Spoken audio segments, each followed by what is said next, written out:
আচার্য শঙ্করের পূর্ণ আবির্ভাব তিথিতে আমরা গৃহমন্দির পরিবেশে ঠাকুরের শ্রী শ্রী রামকৃষ্ণ পদপ্রান্তে উপস্থিত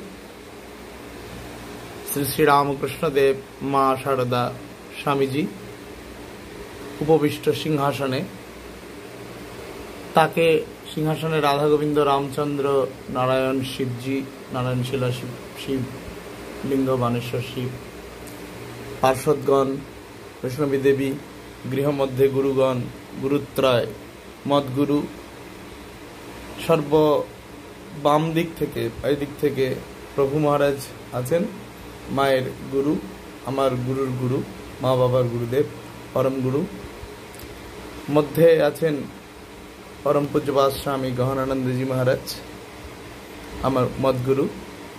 তারপরে শ্রীরামকৃষ্ণদেবের পদপ্রান্তে, যেখানে টুলে আমরা দেখতে পাচ্ছি, গত সংঘাধ্যক্ষ, ষোড়শ সংঘাধ্যক্ষ শ্রীমৎ স্বামী স্মরণানন্দজি মহারাজ,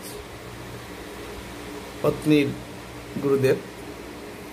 গৃহমন্দিরে পরিবেশে আমরা সমুপস্থিত আজকে পুণ্যদিনে, পুণ্যতিথিতে, পুণ্যতিথি বার দুটোই অন্যান্য দেবদেবী সিংহাসনে বিরাজ করছেন।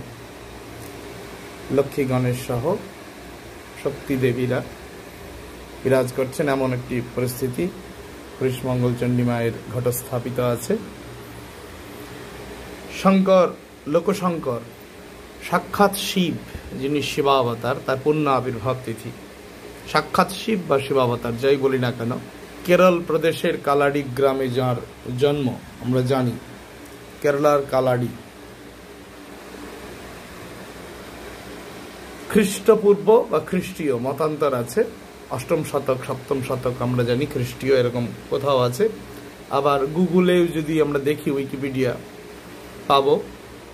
এবং যারা এগুলো নিয়ে গবেষণা করছেন, শঙ্করপন্থী যারা আছেন, তারা জানেন, অনেকেই মনে করেন, অনেকের মত ঈশবীয়াব্দ নয়, ঈশপূর্ব মানে খ্রিস্টপূর্ব এরকমভাবে আছে।